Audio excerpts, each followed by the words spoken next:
That's when you'll need me there. With you I'll always share. Because when the sun shines, we'll shine together. Told you I'll be here forever. Said I'll always be your friend. Took an oath, I'ma stick it out till the end. Now that it's raining more than ever, know that we'll still have each other. You can stand under my umbrella. You can stand under my umbrella. Hello everybody and welcome back. It is Monday, April 4th, 2022, and you're listening to episode 135 of the Can I Say Something podcast. Your host and a recluse with a juicy caboose, Damian.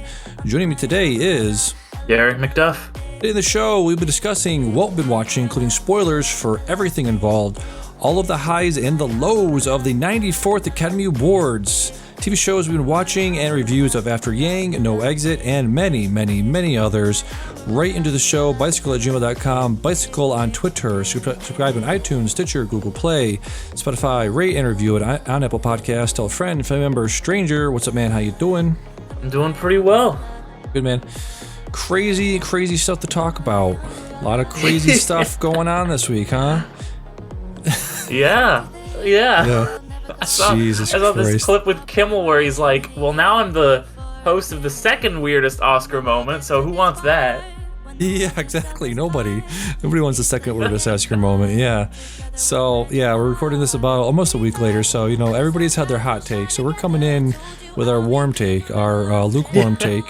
We've sat on this, we thought about it, we've got some, not hot off the press takes. So very well thought out, very meticulously gone over takes, right? Have you crafted? You have a well crafted. You have a what do you call those? Homebrew? Not a homebrew, like artisanal. We have our artisanal something take, but yeah. This take has been cold brewed in a barrel for over 14 years. Yeah, I think exactly. You'll find it has a nice bite to it. Yeah, it has a little oakiness to it, a little aftertaste. Very crisp. Yes. Very crisp, indeed. So let's just get into it. This fucking thing was crazy because, if you don't know, if somehow you're like in the future, you don't know what the hell happened, the 2022 Oscars, the 94th Academy Awards were this Sunday. So we'll just say it. Will Smith was, slated to win Best Actor Oscar.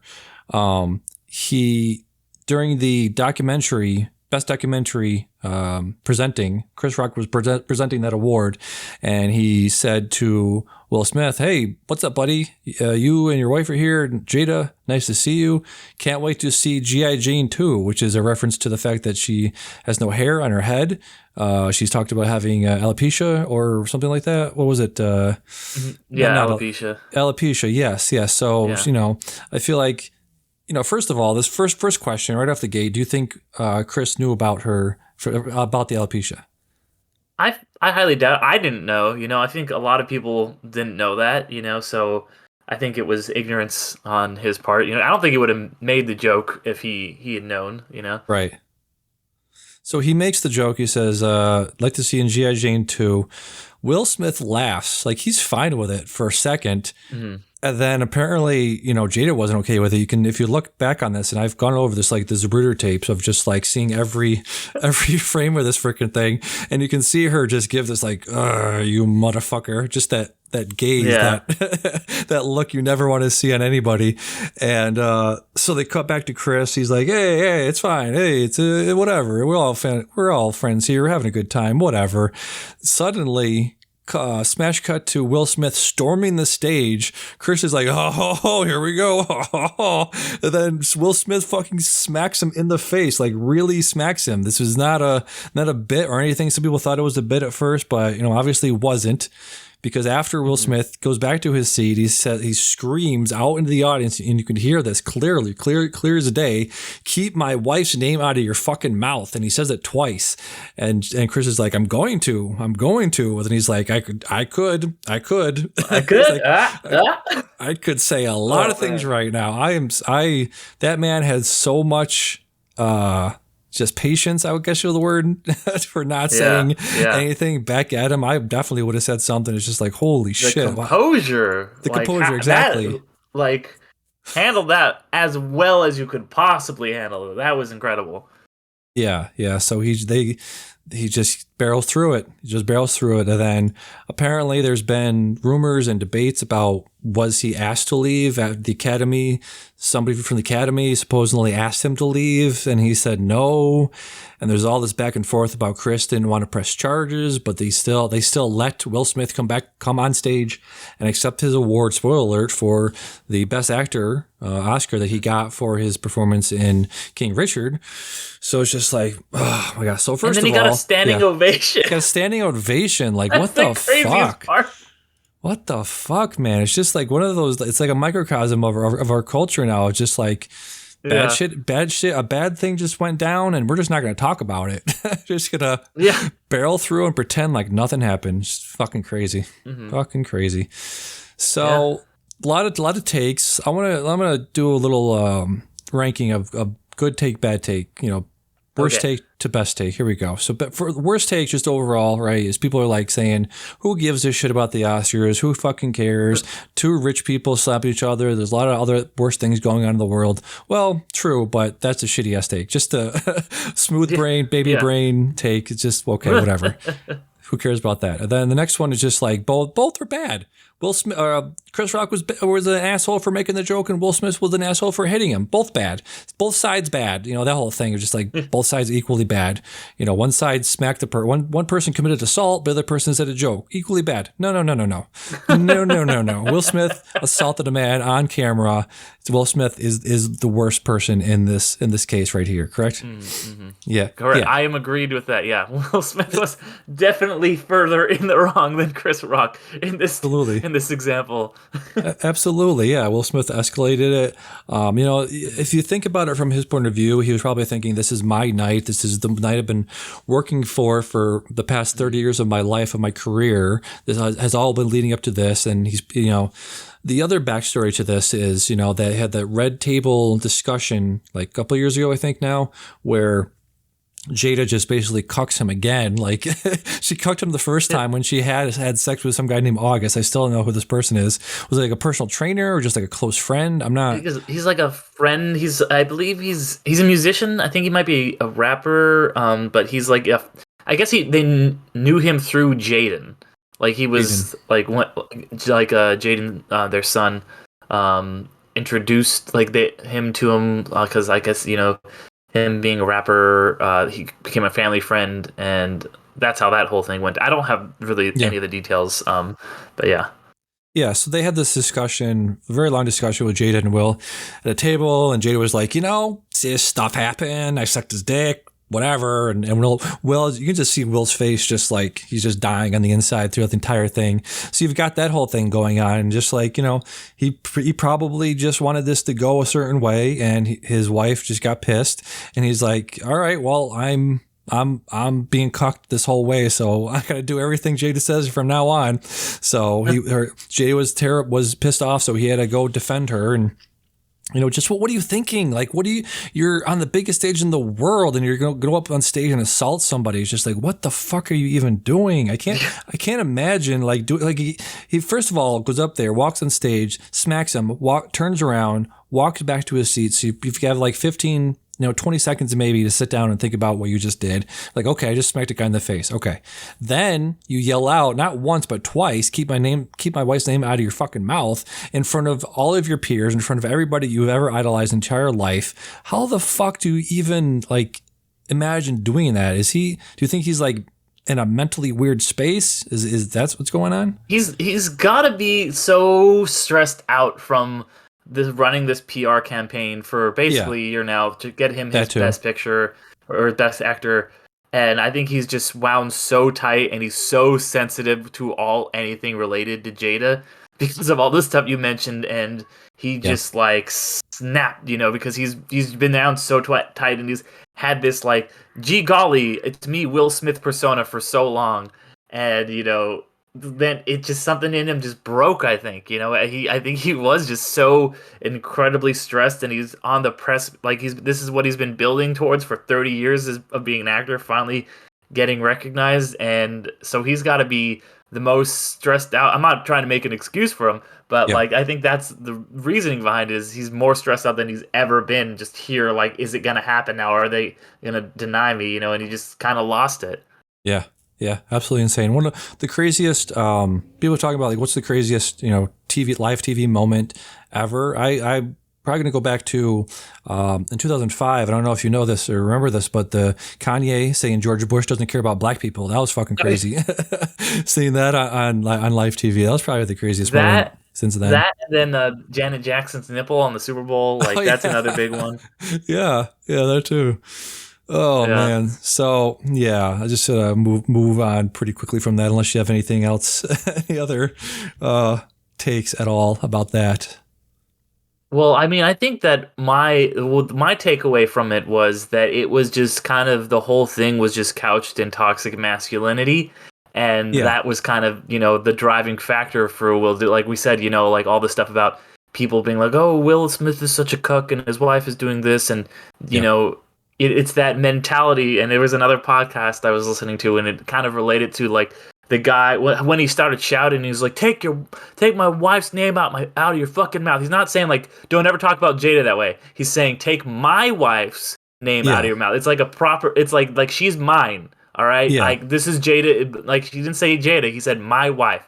So it was very much like a ownership. It was like the same kind of vibes as the guys who were like, "Are you looking at my girlfriend, bro? You flirted with my girlfriend?" Like that kind of same vibes, Yeah. And then he like doubled down on the toxic masculinity when he got up to accept his. So he had a while to stew and like kind of like, okay, that was bad in the moment. But then he gets up and he just starts spewing more toxic masculinity when he actually wins, because he's like, love makes you do crazy things, and I'm a defender, and I had to protect Anjanou Ellis on set. I'm like, what the fuck? Protect Anjanou Ellis? Yeah. What do you think? Anjanou Ellis is a badass. Yeah. You don't need to protect her or Jada. Like what? It's that mindset of like alpha male. Like I've got to protect these women because I'm a big strong man and I slap other man. And like it's such bullshit. It's like, okay, in the moment I can like at least be like, okay, he fucked up. He did something very bad and very dumb. But then he after thinking about it for like half an hour, he doubled down on the shittiness and just kind of like steeped it in more toxic masculinity. And I think that's really what it was just this toxic masculinity that was just kind of coming out from him. Yeah, absolutely. Highly agree with all of that. Yeah, and the thing about the speech too was he was just like, what was the guy's name that he played? The Richard Williams. Yeah, he's like, Richard Williams was a fierce defender of his family. No, like sort of, but also if you go back and look, I think, was it in the movie? Did they mention the movie how he ran out of his first wife? He had a kid with his first wife and left her. Yeah, it's touched on in the movie, and that's another thing. Like I think Richard Williams is kind of like also like, oh hey, there's this story about these two badass women. Let's make a story about this guy who's kind of a toxic, like he's like everyone in the movie is like, Richard Williams is very like, not like the characters are all just like, it's all about you, Richard. It's got to be all about you. It's this story about these two women, but it's got to be all about the man. And that's exactly the same thing that's going on with this whole like the whole Will Smith slap thing, Yeah. It's one of the most like 2022 like encapsulations of our culture right now of just like what's going on at the Oscars. Oscars is a shit show. Social media is a shit show. And those two things collided where it's just like, did you see the thing? Did you see what he said? And then the take machine, the take industrial complex ramps up like full speed. Everybody's got their take. We have our own takes. We're not above it, but it's just like, just the internet right now. That was the most internet moment of all time so far. There's got to be more. It's going to be some more crazy shit, but Did you hear what Ricky Gervais said about it? No. So Ricky Gervais was like, I wouldn't have made fun of Jada's hair. I would have made fun of her boyfriend. I thought that was the most Ricky Gervais thing I've ever heard in my life. Yeah, he would not have moved on. I would. There's so many, like, if it wasn't Chris Rock, I would just, The Rock, Dwayne The Rock Johnson, I would love to see him get hit in the face. Ricky Gervais, so many other people. I think Chris Rock is like one of the only people, I don't know, maybe some other people, but, he seems like the one guy. Also, again, just like what could have happened with somebody else going down that road. But, Chris Rock being the guy he is, was kind of the perfect person to be hit in the face like that. Yeah. Jim Carrey said he would have sued him for $200 million if it happened to him. Yeah. Woo. Yes. So that happened. I cannot wait for that Chris Rock stand-up special about this. That is going to be gold. That is going to be incredible. Because you can tell he's like, no, because when he was about to go into it on this stage, Yeah. he's like, all right, I'll save it. And I cannot wait till it comes out. Yeah. It's going to be absolutely insane. So more moments, other moments before we get to the awards and stuff like that. Tony Hawk, Kelly Slater, and Shaun White, for some reason, just getting back to the whole, what are they doing? They have no idea what they're doing with the Oscars. I want to talk a little bit about like what they should be doing, but just what they're doing wrong right now, just having people that are not related at all whatsoever to the film industry presenting an award to the James Bond tribute reel. They introduced that. That was terrible. They do that every 5 years. Yeah. But they could have had Pierce Brosnan. They could have had Timothy Dalton. They could have had the surviving Bonds up there. They didn't have that. So very weird there. The hosts were fine. Amy Schumer, Wanda Sykes, Regina Hall. Really bad bits. I think you should just do away with the bits. Yeah. I think you have to have some discrepancy between the award show. I think the Golden Globes are that's the place to do wacky, crazy bits. I think the Oscars is not the place for that. The Kristen Dunst seat filler bit was awkward because Kristen Dunst, even though she's one of my favorite actresses, she's not like A-list, super A-list. She's not on like everything right now. So I think that was a weird thing to do with her. Then they had a weird COVID pat down with Josh Brolin, which was sexual assault right on stage, which wasn't great. Just don't do bits. What'd you think of the host this year? I mean, I'm a big fan of Wanda Sykes. Regina Hall's cool too. Amy Schumer, like, she can be real hit or miss. Some of the jokes, like, you mentioned the one about Kirsten Dunst, and I thought like the Chris Rock G.I. Jane joke was tired, but it wasn't even the worst joke of the night. Like, no. I'm like glad that Jesse Plemons didn't go up and smack anybody, because there were some bad jokes at Kristen Dunst's expense. And then like the one about animations, like I was so tone deaf. It's like, oh, animation is just something for kids. Meanwhile, they're showing one of the nominees is a movie about a gay refugee trying to escape terrorists in was it Iran? Afghanistan, I believe. It's like, yeah, okay, thank you. Yeah, trying to escape Afghanistan, and escape persecution. It's just like, really, that's the take you're gonna go with? Okay, cool. Like, good job, guys. It was really cringy. Like, there was so much stuff that it was kind of trying to be like, whoa, we're so cool. Like, put this on your TikTok, when it's like, this should be an award. This night should be the telecast should be for film lovers, and the Oscars are trying to make this a show for everyone, and in doing so, they're making it a show for no one.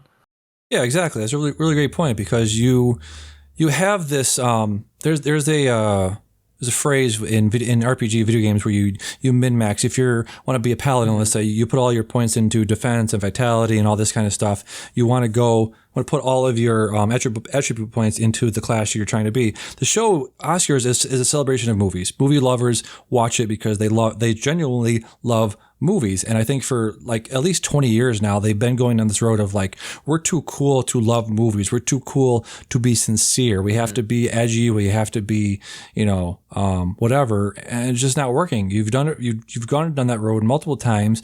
And now we need to go, the other way of being sincere, of being like, I think the Western genre is a great example of that, of just like there was so many years of subverting the expectations of what a Western genre could be, and now we're seeing it come back a little bit ways with the No Country for Old Men and Hell or High Water from a few years ago. There's always this like cyclical period of being sincere about a thing and then subverting that and being cynical about it. I think we've been in that cynical hole. We've been in the cynical trench for so long with Ricky Gervais at the Golden Globes, and just all of this like referential humor about the show being terrible, like you said, with the saying, animation is just for kids and blah blah blah. We have to go backward. We have to take all that shit out and just be like, movies are fucking awesome, and we're here to celebrate them, and then people are here to watch them because they are fucking awesome. So yeah, no, absolutely. And it's like, it reminded me of, there was a take somebody had on Twitter, and it just kind of made me think about like, how they don't dumb down the Super Bowl, for like non-football fans when the Super Bowl comes on, and so, and I appreciate that, me being a football fan, and I hate it when they do dumb it down for film fans. Like, it's like for non-film fans for the Oscars.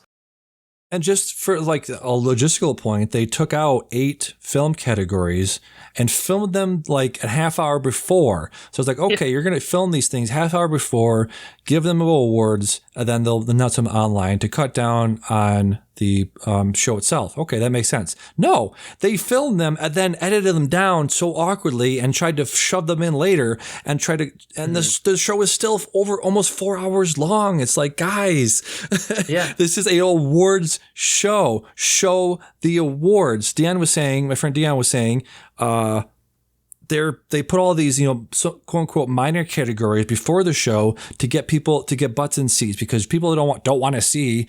He's saying people that don't want to see cinematography, they don't want to see editing. I'm like, fuck you. That's a shitty take because I'm here for that. I'm here for all of it. I'm here for every single award. Show me every single award. Show me behind the scenes things. Show me the I forget who wants cinematography, but show him doing the thing. Show me them editing the sound. Show me all of it because I love it, and people that are watching it also love it. So don't cut them out and then shove them back in awkwardly. It's such a shitty idea. And the thing that's really ironic about that too is they're like, oh, we got to cut this out because the non-movie fans aren't going to care about best cinematography and they're not going to care about Hans Zimmer winning best score and all this stuff. But the ones that won those categories were Dune, by a wide margin. Yes. And so Dune is like the only one that those casual movie fans have seen. Yes. Casual movie fans have not seen Power of the Dog and Coda and Nightmare Alley, but they have seen Dune. So when Dune is taking home these awards, it's like, oh, I know that. But when Belfast wins, they're like, what the fuck is this? Like, is that the guy from those Shakespeare movies? Is that what is, So people would actually recognize the winners of these awards. Yeah. Just asinine decisions over and over again. And then to bring in the super casuals, they had the most cheer-worthy moment as brought to you by Twitter. Oh my god! Bullet time for the Matrix. No, when it was Twitter, that it's gonna be the fucking Snyder trolls.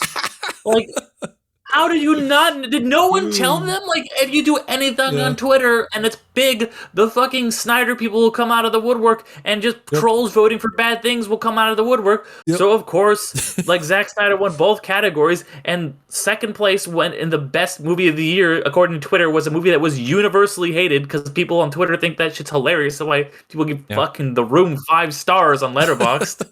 Jesus, so terrible. Oh man, so some other, just one more bad thing about the award show. Stop having frail octogenarian presenters present awards. They had Al Pacino and Francis Ford Coppola and Robert De Niro come out presenting the 50th anniversary of The Godfather, which that's one good thing they did. Have them come out and talk about it, but they didn't have. Even though De Niro's not in the movie, he's in The Godfather too. Right. And they didn't even say anything. They had Pacino and De Niro up there with Coppola, but neither of them said anything, which was freaking weird. And then you had Hopkins, and 85-year-old Anthony Hopkins, come up there, which he doesn't look not spry, but he doesn't look spry either. That wasn't great. Yeah. Then for the last one, for the best picture, you had Lady Gaga and Liza Minnelli, poor Liza Minnelli up there, not really knowing what's going on. And if you were listening carefully, you could hear Lady Gaga say, "I got you," and Minnelli says, "I know." It's like a very sweet moment, but still, just Jesus Christ. Yeah. Terrible. Oh man, let me see. So one more note I had on here. That's maybe if you avoid that kind of stuff, then you won't have someone read off the wrong Best Picture winner. Yes. Yes. I mean, that's also the fault of the Oscars just fucking up, but also maybe Faye Dunaway would have caught that if she was a little bit more spry. Yeah, exactly. So pivoting into some of the award winners, there wasn't a lot of upsets, and I think that was sort of the thing that made the betting thing here a little not great. There was zero upsets because I was like, well, I'm going to pick mostly the favorites, but maybe there'll be a couple that are a little closer that I'm just going to, and Dion kicked my ass in those categories. Yeah, so let's go through some of them. But everything we thought was going to win did. Drive My Car got Best International Feature. Summer Soul got Documentary Feature. We figured that.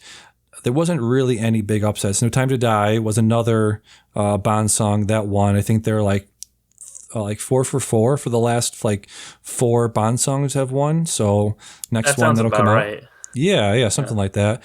Score was the only really one that we split on. Carrie and Andy had Encanto. I had Power of the Dogs. I thought, thinking to the guy's name escapes me right now, but I think that Johnny was a very, Greenwood. Johnny Greenwood, thank you. I thought that was an interesting score, but it ended up going to Dune again. Visual effects was a weird thing. So I remember in 2019. 1917 took it over Endgame, so I was thinking like maybe some. I think the reasoning behind that was like a grounded CGI where what a building looks like on fire, won over you don't know what Thanos looks like basically, so that's why that one. But Dune did end up taking visual effects. Sound went to Dune. Makeup and hairstyling, I thought might have gone to maybe something weird like Coming to America or Cruella, which I had, but it went to Tammy Faye. Isaac Tammy Faye. Again, Dune took editing. Cinematography went to Dune. Costume design went to Cruella. So you basically could have just went down the list.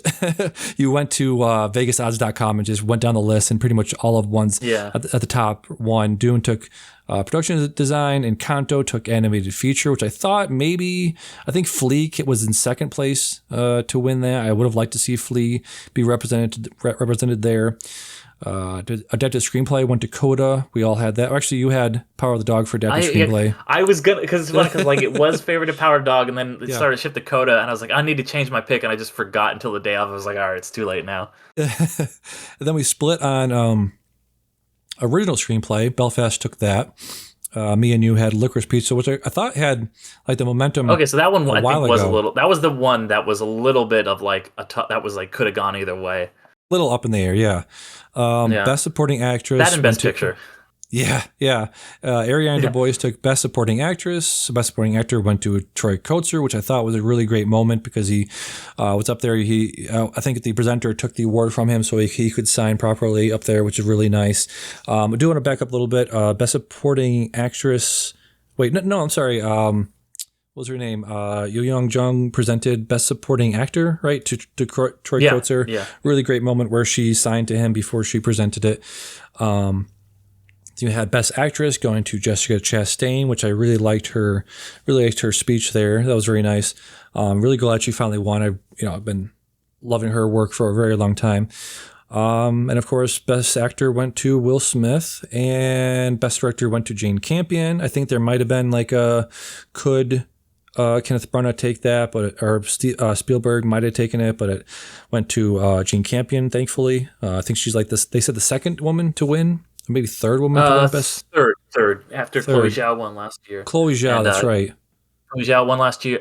And then 2008 it was Catherine Bigelow. I want to say for Hurt Locker. Around then, yep. And Best Picture went to Coda. So Coda, that's an interesting thing. Let me see if I have it pulled up here. So Coda is one of 3 or 4 movies to have won Best Picture with 3 or fewer nominations. The ones that had those before were basically from the 30s and 20s. The Wings in 1927 had 2 nominations. The Broadway Melody had 3, and Grand Hotel had 1 from 1932. So that's interesting. Huh. Yep. So that's all the awards from there. Anything else you want to mention from the show? I mean, as far as the show goes itself, it's pretty. It was somehow both the most boring and predictable show, but also the wildest and most unpredictable things are happening in it. You know what I mean? Yeah. Do you think they'll learn anything? Do you think next year is going to be dramatically different? No. Do you think? Yeah, no. No, they do not ever take the right lessons away from these things. They're not going to be like, well, because of this, we've got to. They always take exactly the wrong lessons. They'll be like, okay, maybe we should like put it an hour longer, re-include these awards, make it more focused on film. They'll be like, well, it needs to be even shorter. We need to cut out more awards, and we need to have security guards on the set. Like, they'll just take all the wrong lessons from everything. I mean, you're probably right, but I mean, it's not always been terrible. I feel like just in the time that I've been watching it, it's been a slow decline. So I don't know. Maybe it'll go up somehow next year. I don't know. I hope it does. Hopefully. Yeah. I mean, fingers crossed, Yeah.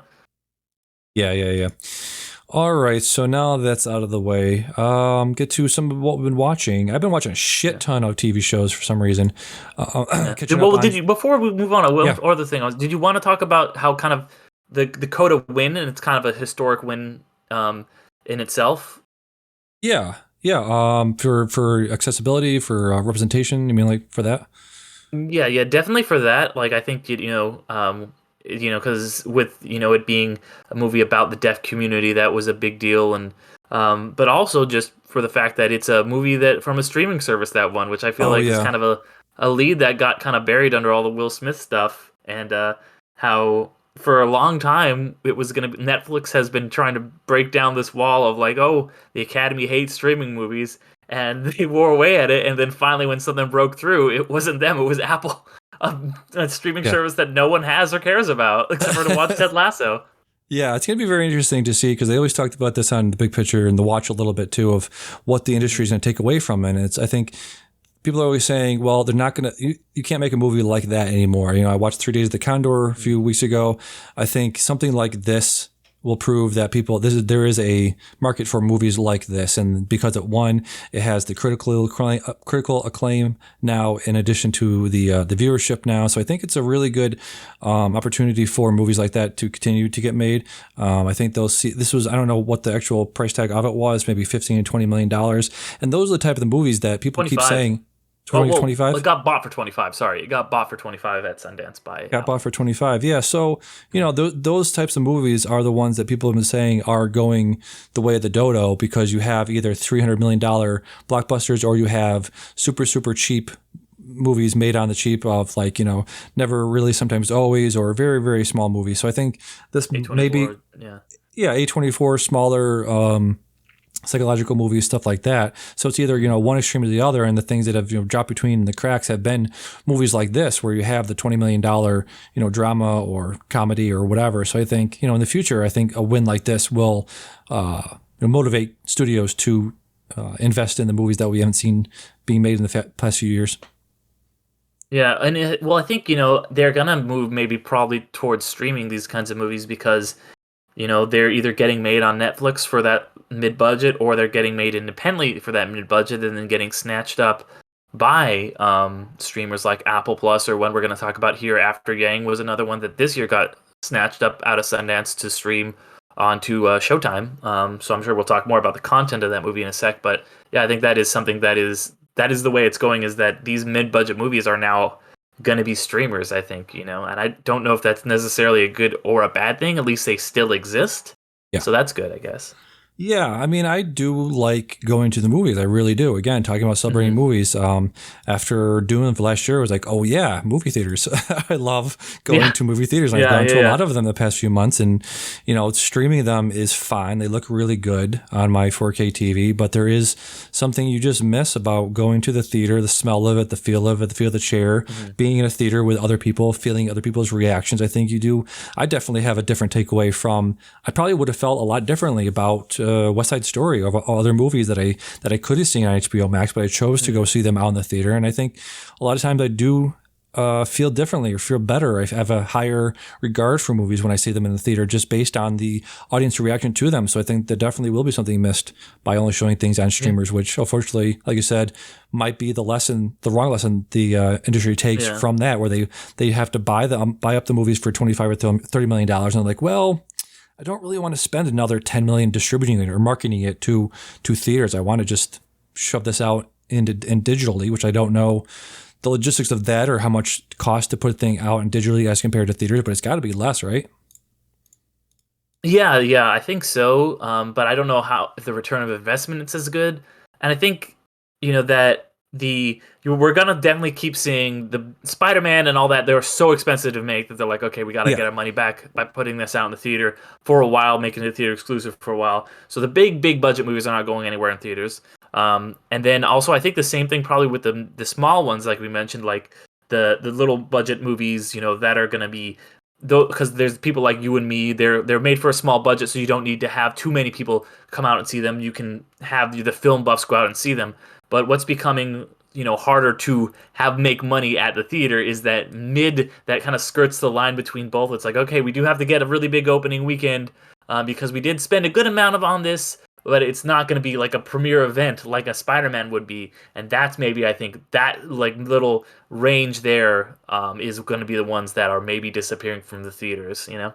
Yeah, disappearing from theaters, but at least they're getting made, right? Because I don't think, Yeah. after Yang, which we'll talk about, I don't know if I I would see that in theaters, but I don't know how many other people would, you know?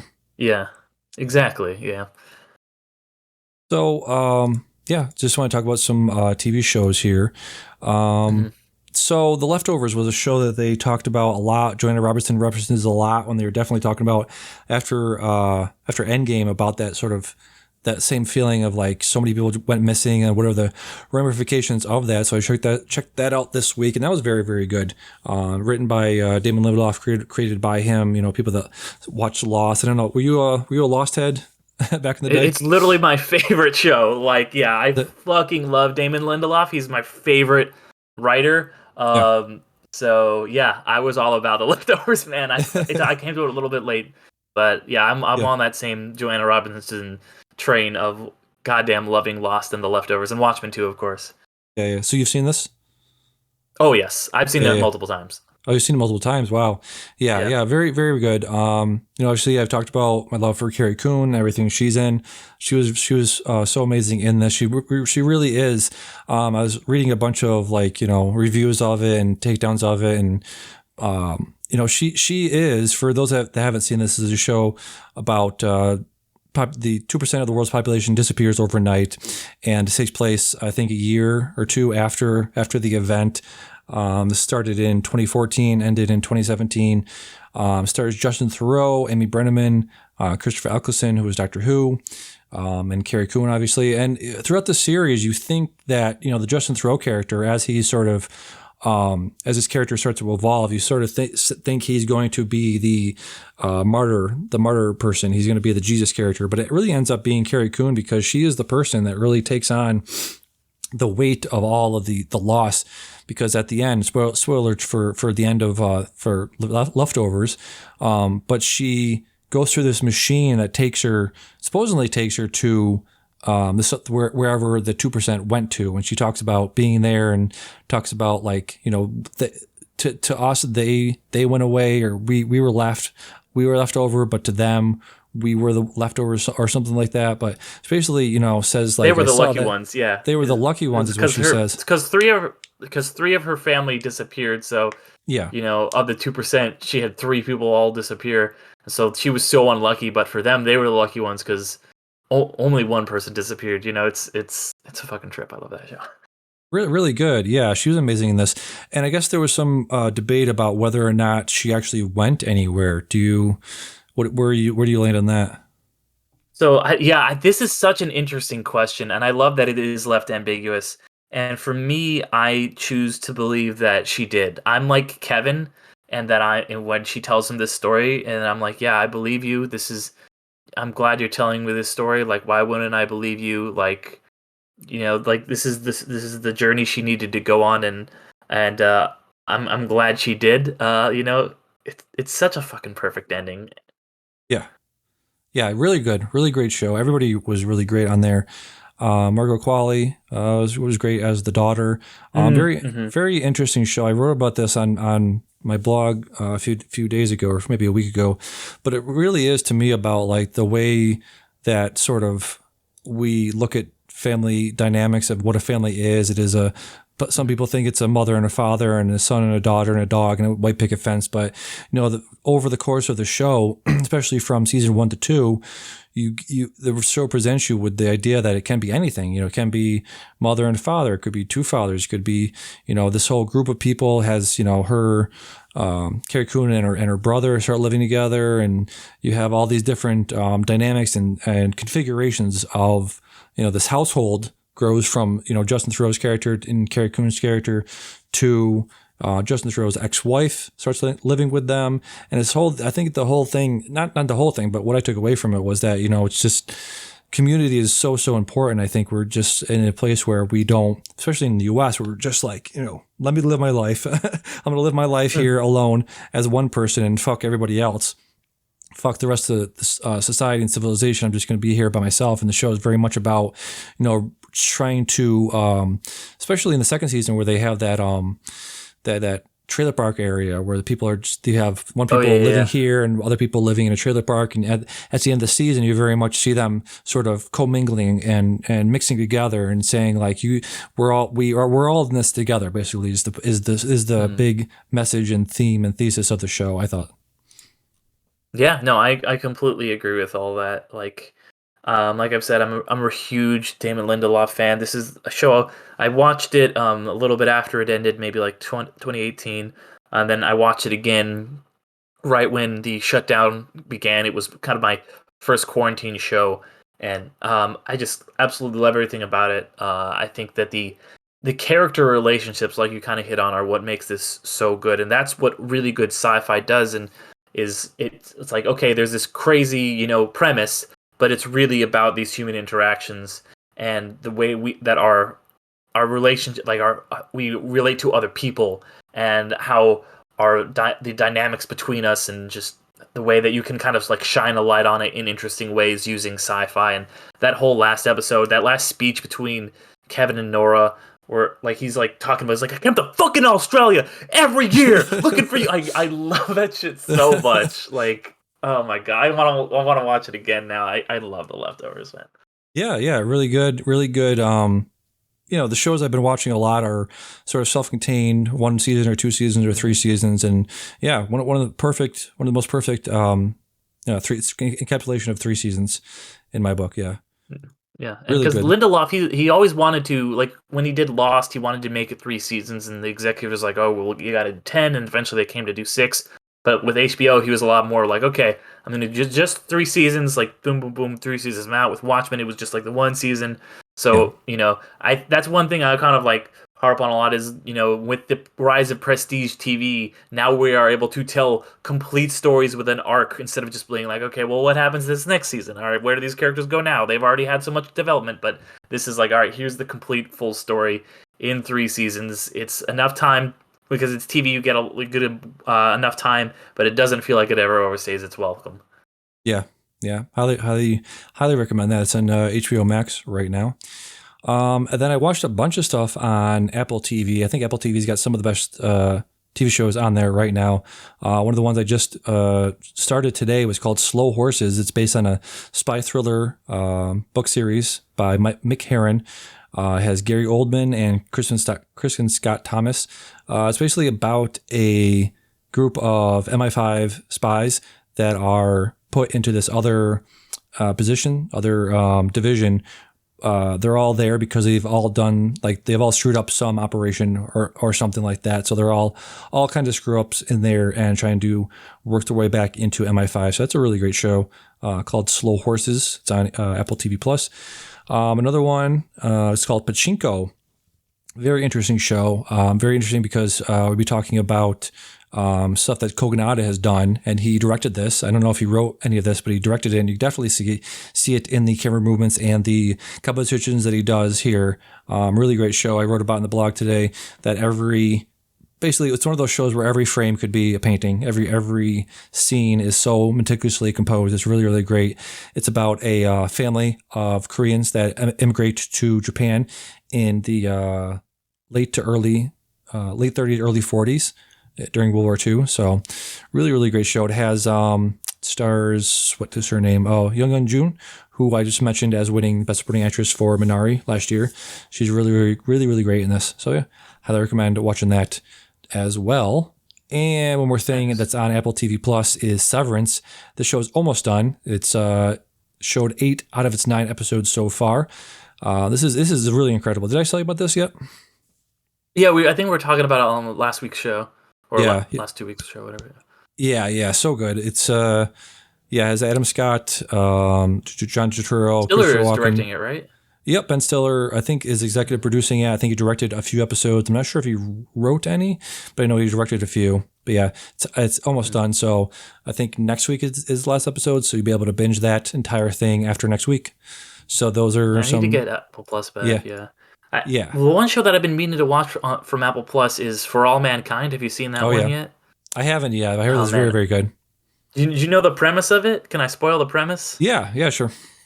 So the premise is that the U.S. loses the space race, and so it's kind of about the U.S. trying to like catch up after Russia or the USSR, I should say, got to the moon first, and so it kind of goes from there and kind of like skips ahead decades every episode. So it's almost like it's like a fictional like alternate future from Earth to the moon, you know? That's very cool. Yeah. And that's what Yeah. two seasons, two or three seasons. I think yeah, they're in their second season now. I haven't seen it yet, but that's the one show that I'm like, oh man, I gotta get Apple to watch that. Yeah. Very cool. So let's pivot to something we both watched. I talked about After Yang a couple weeks ago, and you just caught up with this, correct? Yeah. I caught up with this really good, interesting, kind of that mid-budget sci-fi movie where, like, once again they are able to kind of delve into very human emotions and relationships by using this interesting sci-fi premise of this their robot boy who they got to deal with their to kind of like help their adopted Chinese daughter know her heritage, and it really deals with like some of the more interesting stuff I think is like Colin Farrell and his love of tea, and how you have Yang in flashbacks is like, oh, I wish I could love tea like you do, and like these questions like that so often come up in like movies about like robots is like, what does it mean to be human? What does it mean to be this? And I was listening to the Slash cast, and one of the I wish I could remember his name. Jeff no Chang. I'm forgetting his first name. Chang. But he's talking about how to him it was like a lot about how it feels to be an Asian American, and it's just the language of film that is used in this. It's clear that the director Kogonada is just a astute student of film. Like there was definitely, I felt like there's a couple times when I think it usually happens when they're having video conferences where it'll break the 180-degree rule, which if people don't know, you never really, you kind of like will show people talking over each other's shoulders. You never like show one person looking in the camera and the other person looking back, because it kind of like messes with the way that we watch film our entire lives. And Ozu, this director from like the 50s and 60s in Japan, would often break that rule, and he does the same thing in this. And he actually made a video about at least 2 videos, I think, on Ozu, because he's a video essayist. So really, it's just, you can tell this guy knows his shit about movies, and there's a lot of interesting layers in this thing for sure. Yeah, absolutely. I really like this as well. You're saying Kogonada made these video essays, and one of them was about Richard Linklater's work. And he was talking about how, if you've ever seen a Linklater movie, especially like Boyhood, deals with time, how we perceive time, how we think about our memories, and how we think about our lives. You were this person back then, and now you're this person, and how you can compare and contrast who you were back then. I think that After Yang has a lot to do with memories and how we think of experiences. And there's one of the major parts of this movie that they keep coming back to is Yang taking a picture of them, and Colin Farrell's character keeps saying to Yang, come over here, and Yang is fiddling with the camera. It's not really clear what he's doing or why he's fiddling with it so much, but I think they did mention this on the Slash Filmcast when they're talking about it, but that's his thing. He loves to make sure everything's correctly done and make sure it's to remember that moment is to remember what he's doing in the moment. So I think it was more about, looking at this, him looking at the scene and framing it in his own mind, as opposed to framing it in the camera. So yeah, really great. You mentioned, I watched a bunch of his Kogonada's short films, or the video essays, and he was talking about how Ozu breaks the 180 rule. I watched a bunch of Ozu movies as well, and actually that's where Kogonada gets his name from Ozu's screenwriter, I believe. What his name was, Kogonada. So that's interesting. Yeah. So yeah. I watched real fast. I just want to say David Chen is who I was talking about. So my apologies to Mr. Chen. Yeah, that's okay.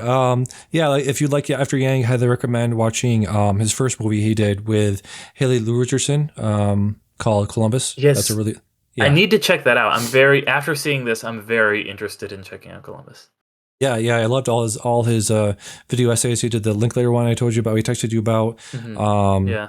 The Osu ones. The what was the one he did I really liked that he was comparing two directors. I think they did the same movie. So one guy remade Oh it. yeah, so that was it was the one about neo-realism, which was Yes. kind of a movement in the 50s, and it's I can't remember the director's name, but this Yeah. Italian director, and he did a film with these big name American actors. It was his first American film that he did, and he worked with David O. Russell, the famous producer, who's kind of like one of the big guys in Hollywood.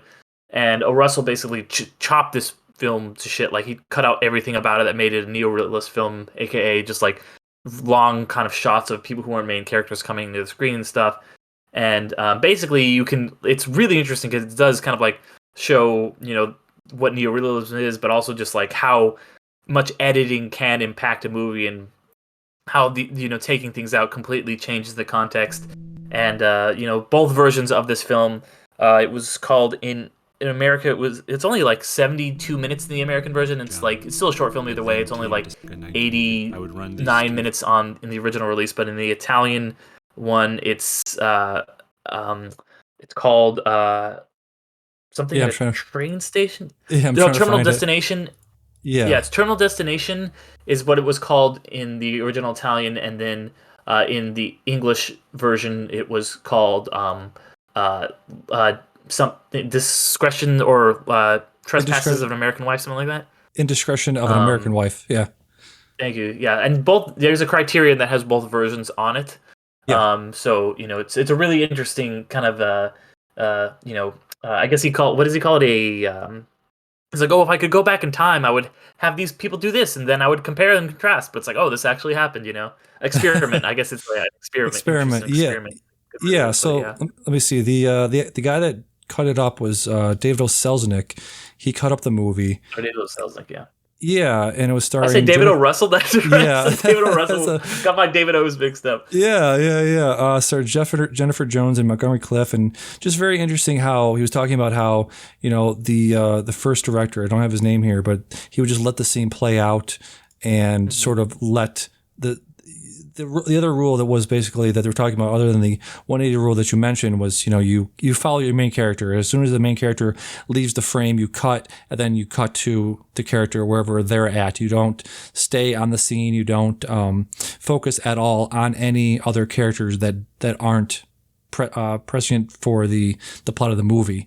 So that's the thing. Like you said, it is neorealism, and it's a type of movie that I really enjoy. I think a lot of people don't enjoy it because one of the main things about it is that it's not about the plot. It's more about the experience of the character. It's more about character development.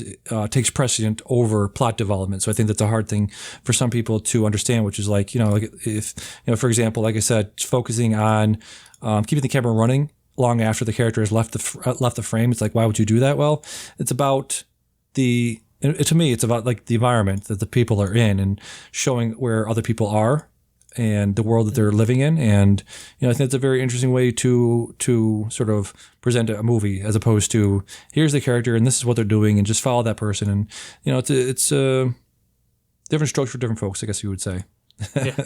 Yeah. So really cool. I would highly recommend the Kogonada's video essays. Let me see what else I've been watching. Watched this movie called No Exit on Hulu, directed by Damian Power. It was a very low budget movie. Took place in one room. It was a thriller. I wouldn't really recommend it. It didn't really impress me too much. Stars Havana Rose Liu, Danny Ramirez. And let's see, what was the guy in here? Oh, Dennis Haysbert, which I think if anybody watched 24, I think he was the president in one of those seasons. So he was in that. I mean, that doesn't narrow it down. That's like 18 people. Yeah, exactly. So yeah, maybe check it out. It's like an hour and a half. Pretty decent movie there. Then catching up with Yakum Cheers movies. We really liked his stuff. So I watched Thelma this week. I think it's on Movie or maybe Amazon. You can rent it there. There is one scene in here that I want to mention. It's not really going to ruin it, but it is one of the most traumatizing things I've ever seen. So this movie is about a girl who has a power. She has psychokinetic powers, and she can like move things with her mind or transport people and things with her mind. And she's a little kid. she's like probably 8 years old, and her parents have another baby. The kid's like 6 months old or maybe a year old. And at one point, she's sitting on the ground, and the baby's crying behind her, and she's getting pissed off. And she closes her eyes. She shuts her eyes really, really tight. And she goes, "Arr!" And the baby disappears. And then the mother comes in. She's like, "Where's the baby? Where's the baby?" She's like, "I don't know." The girl says, "I don't know. I don't know." And then the kid reappears underneath a dresser drawer, and they pull it out. She's like, "Oh my God, what happened? Oh my God, what happened?" Okay, fine. So then, like later in the movie, the same thing happens where the baby disappears, and they go like, "Where's the fucking baby? Where's the baby? Where's the baby?" And the girl's like, "I don't know. I don't know. I don't know." And then you see her. They cut to the girl walking outside. It's like wintertime out in like Siberia or whatever, Sweden or some shit. And she walks out into the field near the lake. There's a lake outside, and she walks out to the lake, and you're like, "Holy fuck, no way, no way!" The father runs screaming out of the building and out of their house, and she transported the baby underneath the water, underneath the fucking frozen water, and they actually show like a little baby like frozen underneath the water. It's like, holy fuck, that is one of the most dark fucking things I've ever seen. Yeah, Jesus. Yeah. So. It was actually really good. The entire thing was worth watching. So there's Thelma, I believe that's on Amazon. I think you can rent that for like $3 on Amazon. Okay. So one thing we both watched was Moon Knight. The first Moon Knight debuted on Disney Plus this week. What did you think of this one? I mean, I thought it was interesting. It's a lot of setting up. It's a lot of like, all right, cool. All right, we're gonna give you the info. We're gonna, you don't. It's a lot of build up to like you don't just like you're in the shoes of the character. As he's kind of like experiencing these things, he doesn't know why he keeps waking up in these weird places and what's going on. Especially if like me, you're not particularly tuned into who Moon Knight is. I've seen him in a couple Ultimate comics, and I know just like the basics of him, like ancient Egyptian, like mercenary, whatever. But like I don't really know any details, and so I'm just kind of along the ride with this character. Like, what the fuck is happening? Like, why is he waking up here? What's going on with this? And it's a lot of that, just kind of like introducing things like, all right, Ethan Hawke's here. These guys are going to be the bad guys. He's stepping on glass or whatever. There's all this crazy ancient Egyptian stuff. And so I thought it did a really good job of setting the stage. I wish that they had given us, like they did with WandaVision, like the first 2 episodes. Because I'm like, all right, you set it up perfectly. And I guess I'll come back in like, it felt like the first episode of a streaming show. Like this would never be the pilot of like, a network show 10 years ago, because nothing fucking happens in this. He turns into Moon Knight for a half second at the end. So I felt like it does set the table really well, and now I'm ready for a meal. Yeah, exactly. Some interesting like presented action set pieces. If you haven't seen this, it's basically he will like fade in and out of his Moon Knight persona and then come back after everything's already happened. So that was a pretty interesting way to present the fight scenes. I think Oscar Isaac is, one of the best actors working today. So I think he's doing some very interesting things, especially near the end when he's in the bathroom and he's talking to himself in the mirrors. That was pretty interesting. Yeah, some interesting smaller moments when he's at dinner and he's calling the woman and she's like, it's fucking Sunday, right? And he's like, no. What do you mean? The last 2 days? Fuck. I think what's his name? Ethan Hawke, I think is interesting in this. I don't know if I've ever seen. Have we ever seen him like be a scary, intimidating guy like this before? I don't think so, right? Not that I can recall. Yeah, so I think he works really well here. Yeah. I think it'll be interesting to see if he can pull that off later on. Or I think somebody was even saying like he's not a guy in the comic books either. It's somebody they created just for the show. That's interesting. But yeah, just definitely need to see more. There's going to be only 6 episodes, I think, of this, and so I think that's why they're doling it out this way. Also, this will end on May 4th, which is I think the week of Doctor Strange. So I think that's why they're doing it. Yeah, that's why they're doing it this way to lead up to that. So yeah, like you said, I would have liked to see more, but definitely we'll keep watching it. Yeah. So let's see. Let's go to what you've been watching. You've been watching Moon Knight. You watched Speed Racer. Is this your first time seeing this? No, Speed Racer is one of my favorite movies. It was the first movie we actually covered on my podcast.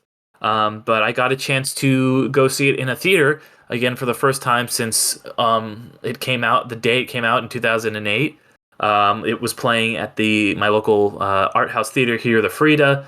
So yeah, I got a chance to go see this in all of its glory on the big screen, and what an experience that was. We were talking about earlier, like, oh wow, it's so cool. Like, there's some movies that are so great to see on the big screen, and with a crowd and seeing all this amazing thing on a wall that's 50 feet tall or whatever. And this, as many times that I've seen this over the years on DVD and stuff, and it's always been a 5-star movie for me. Seeing it on the big screen was incredible, and it's a shame that this movie did not do very well when it first came out, because most people who have seen it have only seen it. It's kind of gotten a little bit of a resurgence in the past few years. People are like, oh, we slept on Speed Racer. It's kind of becoming almost like a cult thing, but people didn't get to experience in the theater, and I'm really glad I got another chance to. Nice. Yeah, this is one of those movies directed by the Wachowskis that I still need to see. I've obviously seen all the major movies. What else did they do? They did that one with Tom Hanks from a few years ago. Oh, Cloud Atlas. I think that's another. That's another really underrated one. They did Jupiter Ascending, which is like weird and ambitious. It's not a great film, but I respect it a lot, and it is a lot of fun. Like, I remember when I saw it, I was like, man, I'm kind of bummed this movie came out when I was 26 and not when I was 14, because if I had seen Cloud Atlas or Jupiter Ascending when I was 14, it would have been my favorite movie. I love all those. They're all just these big, weird, ambitious swings. But Speed Racer is my favorite Wachowski film. It's so like visionary and like visually unique, and the characters are so earnest, and they're like making this it's basically a cartoon come to life in every sense of it. I love it. It's also got a really interesting plot that's just like about like how capitalism is secretly controlling everything, and just the machinations of all that. And I can understand why it didn't hit at the time, because it's like, it looks like a kid's movie, but it's actually like super intense and has all these really deep themes. So it is absolutely one of my favorite films ever. Is the character's name Speed Racer? Yes, his name is Speed Racer. And his dad is named Pops Racer.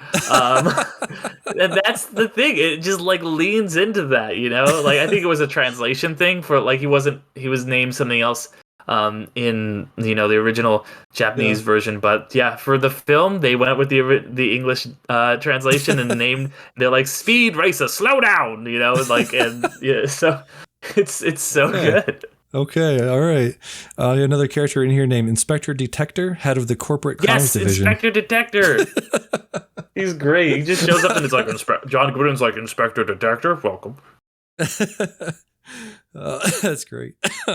So we have another Michael Giacchino score in here, as we were talking about a couple weeks ago with the Batman. Yeah, that's cool. I was like, when I was watching it, I was like, the score, especially in like, there's this final race, and the score just like, it's already amazing. Like, the visuals are so cool, but like, God, like the score, just like, I'll just listen to this score sometimes, because if I need to get like fucking pumped up, I'm like, all right, let's go, Speed Racer, and it's just like, cause it just builds and builds and it's so triumphant at the end. Oh, I love it.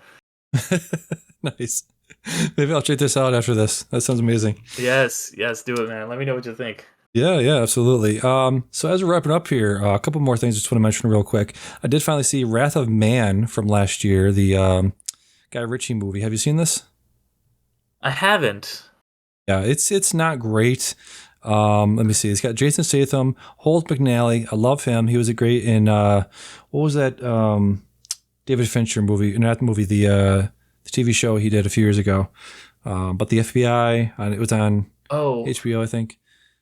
It was like, what was that? And it was on, Hunter something. Yeah. Anyways, he's Mindhunter. Yeah, thank you. Yeah, he's really good in this. Josh Hartnett in this, which is really interesting. He's been gone for a minute. Yeah, he's pretty good in this. Then you got Scott Eastwood, which he was in. What was he in that I saw? Oh, he was in that new Suicide Squad. Yes, he was in Suicide Squad. He was in that rom-com I was telling you about a few weeks ago with Charlie Day. I Want You Back, I think. Yeah, I Want You Back. Yeah, I Want You Back. Yeah. He's not great. He should stop acting. He's got the least amount of charisma. It's like my ever. dad was an actor. Yeah. Jeffrey Donovan, which I don't know if you know him just from his name, but he was in that Burn Notice show on USA for a long time. Oh, okay, yeah. That guy, yeah. Yep. Andy Garcia's in this. It's got it's got that Guy Ritchie formula of like, quick action, quick cuts, swing cameras, all that stuff. But just it's so fucking just like what's the name? He gets shot so many times. Like Jason Statham gets shot so many times. It's just like it just keeps coming back. It's just like so fucking dumb. It's got 71 on Rotten Tomatoes. I'm like, how the hell does it have that much on there? Yeah. Let's see. What else did I watch? A couple more things. Like I said, I catch up with some Ozu because Kogonada is really into him. So I got some Criterion Blu-rays. That's what I was going to say. So I canceled the Criterion, right? And that was maybe $12. So I was like, all right, I'm going to trim this off. I don't really watch a lot of Criterion. Dude, I swear to God, like a week later, I bought like $80 worth of Criterion DVDs. So I was like, what the hell am I even doing? So I got a bunch hilarious. a bunch of Blu-ray Criterion Ozu movies. I watched one called Good Morning and Late Spring. They're basically just little slice of life movies. That's what I don't know if you've ever seen an Ozu film. I think that one of his most notable ones, most successful ones, was called Tokyo Story.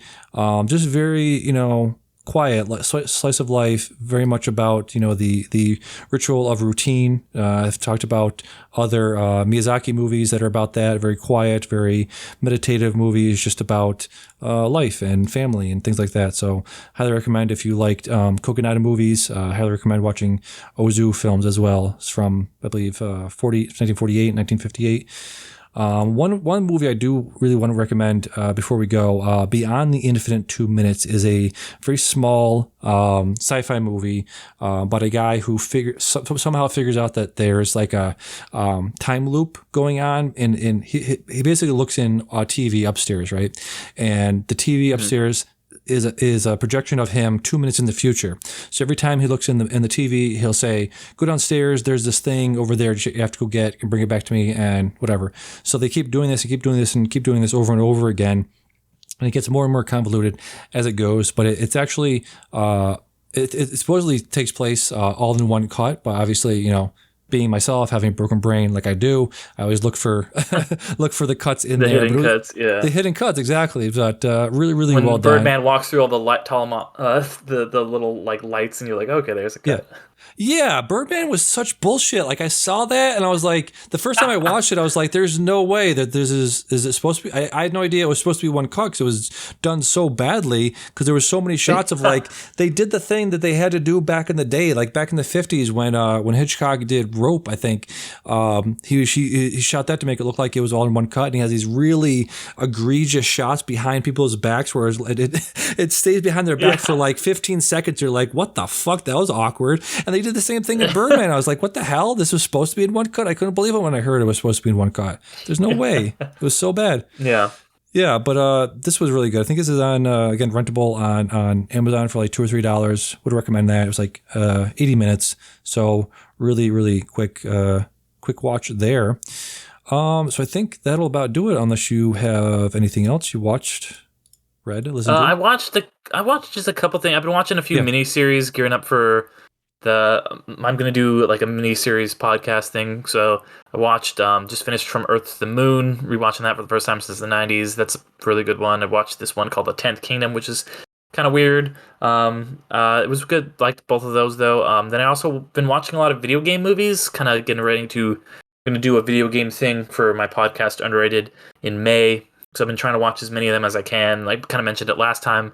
But once I got through this time were the 2021 Mortal Kombat, Resident Evil Extinction, Final Fantasy, The Spirits Within, which is weird as shit, and then Ace Attorney. And your mileage kind of varies on those. I think I liked the Resident Evil Extinction because it was dumb. It was dumb and fun. It was directed by the same guy who did Highlander instead. So the first couple and then the ones after this were all directed by Mila Jovovich's husband? What's his name? The guy who directs all those bad video game movies. Yeah, it's the other Paul one of the Thomas Andersons. Anderson. Yeah, it's the shitty Paul Anderson.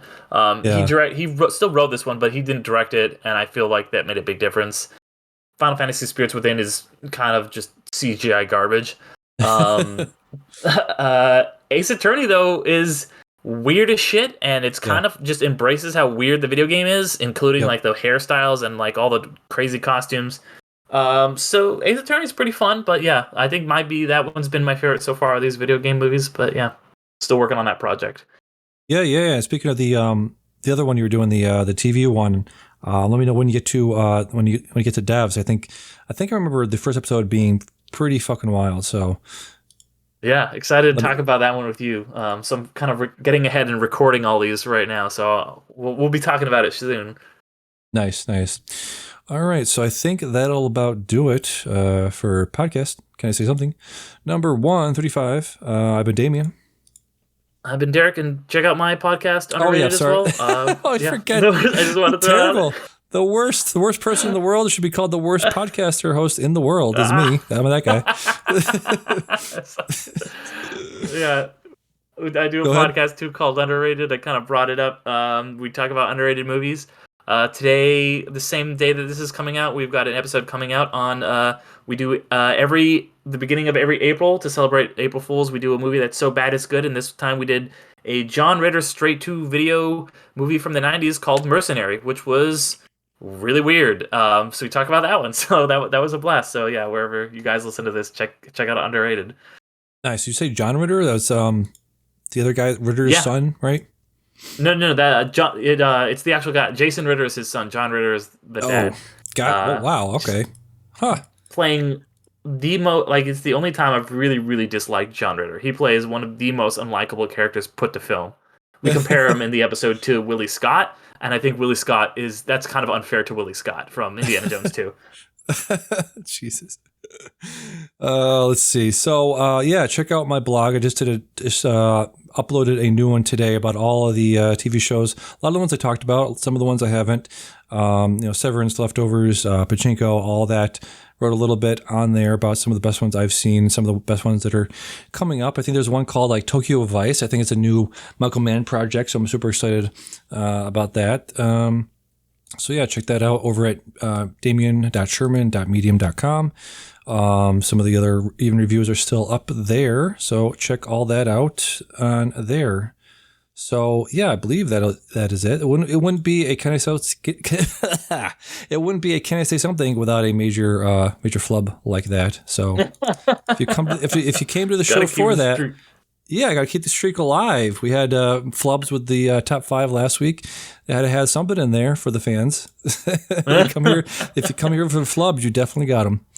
So, yeah. For Can I Say Something, number 135, I've been Damian. And I've been Derick. And we'll see you in 2 weeks. Bye-bye. Bye.